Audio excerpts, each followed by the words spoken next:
Cuando hablamos de crímenes, la guerra de cifras de asesinatos puede dar el número que se desee. Cada cual puede dar el que desee. Pero lo único cierto es que el dato mata el relato. Y el dato científico señala que solamente los asesinatos debidamente investigados, cometidos durante la guerra que unos marcan como civil y otros marcan como deliberación, los números de asesinatos alcanzan la cifra de 85.940. A partir de ahí la novela puede incrementar o reducir las cifras al gusto del consumidor. Lo que podemos calificar de genocidio se centró en el segundo semestre del año 1936. Fuera de ese periodo y en comparación con lo acaecido, los muchos asesinatos cometidos podemos considerarlos como esporádicos. Pero los actos de persecución religiosa similares a los llevados a cabo a lo largo del siglo XIX comenzaron en el año 1931, cuando en mayo fueron asaltados muchos conventos de religiosos en toda España, pues como los madrileños de las Maravillas, de las Mercedes, de los Padres Carmelitas de la Plaza de España o el de los Sagrados Corazones de la calle del Tutor. Valga el ejemplo, ¿eh? En enero de 1932, el gobierno de la República ordenaba la disolución de la Compañía de Jesús y se incautaba de sus bienes. La casa profesa de Isabel la Católica, la iglesia de la calle de la Flor, el colegio de Areneros y otros varios templos y edificios de la Compañía de Jesús habían sido, con anterioridad, arruinados por los incendios o asaltados por las turbas. Esa medida era del todo legal. No estamos hablando de una ilegalidad.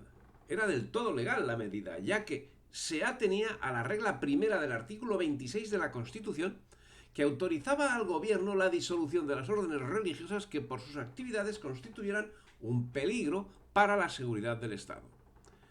Lo curioso es que era el gobierno quien calificaba la situación de peligro. El caso es que el 10 de enero de 1933 las fuerzas represivas del sistema se enfrentaban en Casas Viejas, en Cádiz, a una revuelta anarquista de la que resultaron muertos 28 campesinos, 2 guardias civiles y un guardia de asalto. El jefe de la guardia, el jefe de la fuerza pública, sería juzgado, siendo que el 13 de marzo de ese mismo año, de 1933, se determinaba que él mismo había actuado obedeciendo órdenes superiores, lo que acabó provocando acusación formal contra Manuel Azaña, Casares Quiroga, Indalecio Prieto, Largo Caballero, Fernando de los Ríos y demás miembros del gobierno. Pero la denuncia, presentada ante el Tribunal de Garantías Constitucionales, pues eso, tenía todas las garantías constitucionales para los inculpados. Ya, por tanto, no prosperó por no haber sido presentada por el Parlamento, única entidad que estaba facultada, según la legislación republicana, para acusar a los ministros. Hecha la ley, hecha la trampa. La intranquilidad social durante este periodo fue permanente, siendo objetivo principal las instalaciones y las personas relacionadas en cualquier intensidad con los principios de la Iglesia Católica, que sufrió una persecución manifiesta entre los años 1933 y 1939. Fueron totalmente destruidos 800 templos en toda España, no, 800 templos en Valencia, 354 en Asturias, 48 en Tarragona, 42 en Santander, 40 en Barcelona, 30 en Madrid. Bueno, podríamos seguir la lista. Parcialmente destruidos fueron en Almería, Barbastro, Ciudad Real, Ibiza, Segorbe, Tortosa. En esas ciudades, todos. En Valencia, más de 1.500. En Gerona, más de 1.000. En la comarca de Vic, en Barcelona, más de 500. En Barcelona, todos menos 10. En Cuenca, todos menos 3. En Madrid, Cartagena, Orihuela, Santander, Toledo y Jaén, casi todos. En Solsona y su comarca, 325. Algunas categorías sociales fueron consideradas acreedoras a la pena de muerte. Entre ellas, las más significativas fueron las persecuciones contra los religiosos, los falangistas y los carlistas. Pero tampoco se libraban de la pena de muerte los demócratas que no fuesen de izquierdas, e incluso a muchos afiliados a partidos republicanos de los no incorporados al Frente Popular. Muchas familias fueron asesinadas en su totalidad. Otras vieron cómo eran asesinados todos los varones de su familia. Y las mujeres que se libraban de la muerte eran sometidas a todo tipo de vejaciones, viéndose obligadas en ocasiones a alimentar las hogueras con las imágenes religiosas y enseres que pudiesen sucumbir a la acción del fuego. El día 13 de febrero de 1936, en Madrid, fue saqueada e incendiada la iglesia de San Luis, de la cual apenas pudieron salvarse algunos vasos sagrados, y la iglesia de San Ignacio. Pero ese solo sería el inicio, porque los saqueos, destrucciones e incendios llegarían a los más recónditos lugares de la geografía nacional. Para hacerse cargo de esta situación, hoy pueden verse los resultados de ese vandalismo en multitud de iglesias de centenares de pueblos de España. Y para muestra, un botón, el de Gascueña, un pueblecito en la provincia de Cuenca, un pueblo que hoy tiene 100 habitantes, donde las hordas marxistas destruyeron un órgano de música, un órgano que era el orgullo del templo y hoy está completamente destrozado.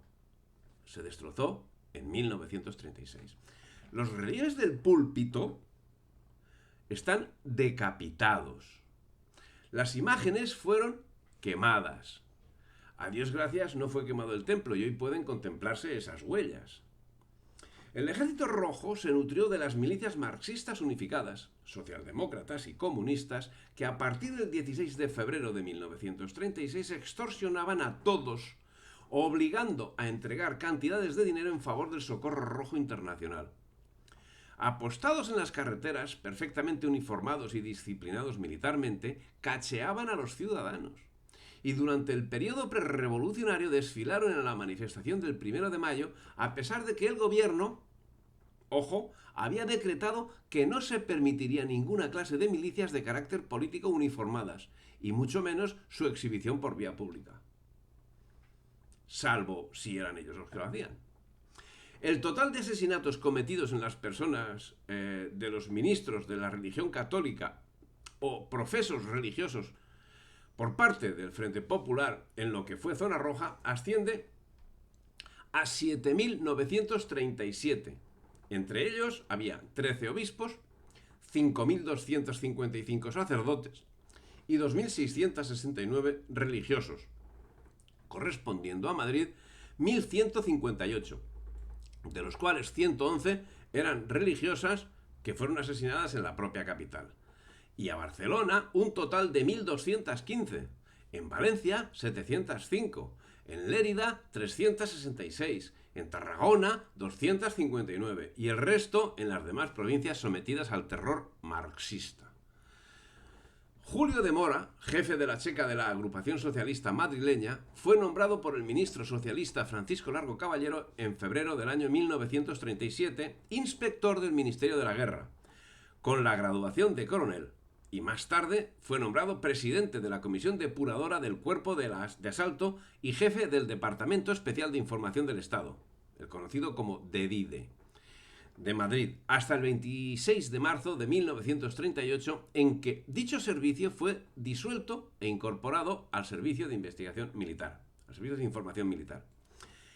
El 16 de febrero de 1936 se llevó a cabo unas elecciones que fueron inmediatamente señaladas como fraudulentas, en las que se forzó el triunfo del Frente Popular, con cuyo hecho se renovarían los atentados contra la Iglesia, que si se extendieron por toda España tuvieron una primera muestra en el incendio de la parroquia del Salvador de Madrid.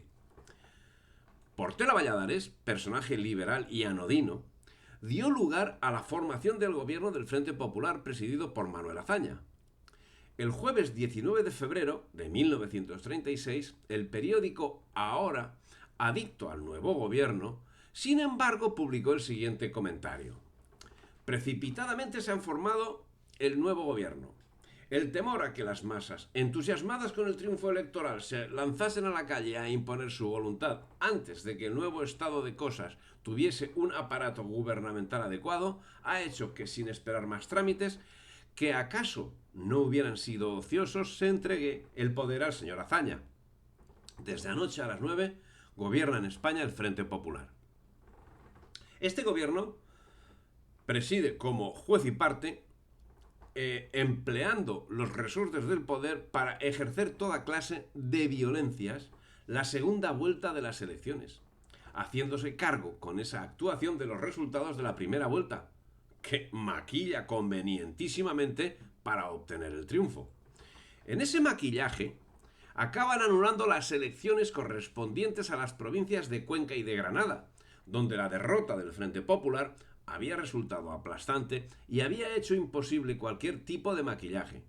La única solución factible era anular esas elecciones por decreto gubernamental, algo que sin problema fue aprobado por el Parlamento. A partir de este momento, invito a los adictos a este canal que vayan viendo a diario los acontecimientos que se fueron sucediendo. Encontraremos periodos cortos sin noticias, pero bueno, empezaremos, ya aviso, el 10 de junio con la primera nota cortita, y luego, bueno, pues la segunda irá al 14 de junio, etcétera, pero la cuestión empezará de verdad el 18 de julio. Si te ha gustado el vídeo, dale me gusta, difunde y suscríbete al canal.